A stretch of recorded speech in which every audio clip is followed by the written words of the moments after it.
PSC അംഗത്തിന് കോഴ വാങ്ങിയെന്ന ആരോപണത്തിൽ പ്രാഥമിക അന്വേഷണവുമായി പോലീസ്. പരാതിക്കാരിയുടെ ഭർത്താവിനോട് വിവരങ്ങൾ അന്വേഷിച്ചു. കേസെടുക്കുന്ന കാര്യത്തിൽ തീരുമാനമായില്ല. ആരോപണ വിധേയനായ പ്രമോദ് കോട്ടൂളിക്കെതിരായ നടപടിയിൽ CPIM-ന്റെ തീരുമാനം ഇന്ന്. അങ്കമാലിയിൽ ഒരു കുടുംബത്തിലെ 4 പേരുടെ മരണത്തിൽ ദുരൂഹത നീളുന്നു. ബിനീഷും കുടുംബവും സ്വയം ജീവനൊടുക്കിയതെന്ന് സൂചന. കിടപ്പുമുറിയിൽ പെട്രോൾ സൂക്ഷിച്ചിരുന്നതായി കണ്ടെത്തി. തലേ ദിവസം ബിനീഷ് കുര്യൻ പെട്രോൾ വാങ്ങി വരുന്നതിന്റെ ദൃശ്യങ്ങൾ പോലീസിന്.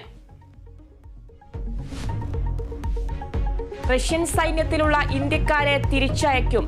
ധാരണ പ്രധാനമന്ത്രി നരേന്ദ്രമോദിയും റഷ്യൻ പ്രസിഡന്റ് വ്ളാഡിമിർ പുടിനും തമ്മിൽ നടത്തിയ ചർച്ചയിൽ.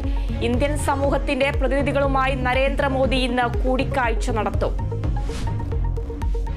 കനത്ത മഴയിൽ മുങ്ങി മുംബൈ നഗരം. നഗരത്തിൽ പലയിടങ്ങളിലും വെള്ളം കയറി. മുംബൈ, രത്നഗിരി, റായ്ഗഡ് തുടങ്ങിയ ജില്ലകളിൽ റെഡ് അലർട്ട്. കർണാടകയിലും മഴ ശക്തം. ജമ്മു കാശ്മീരിലെ കൊത്തയിൽ ഭീകരർക്കായി തിരച്ചിൽ. സൈന്യവും ഭീകരരും തമ്മിൽ ഏറ്റുമുട്ടൽ.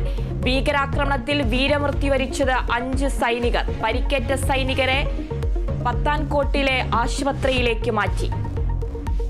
അതിരപ്പിള്ളിയിൽ റേഷൻ കടയ്ക്ക് നേരെ കാട്ടാന ആക്രമണം. ആക്രമിച്ചത് കാലടി പ്ലാന്റേഷൻ പോസ്റ്റ് ഓഫീസ് ജംഗ്ഷനിലെ റേഷൻ കട.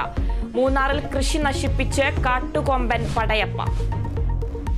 യൂറോ കപ്പ് ആദ്യ ഫൈനലിസ്റ്റിനെ കാത്തു ഫുട്ബോൾ ലോകം. ആദ്യ സെമിയിൽ ഫ്രാൻസും സ്പെയിനും ഏറ്റുമുട്ടും. മത്സരം ഇന്ത്യൻ സമയം രാത്രി 12:30.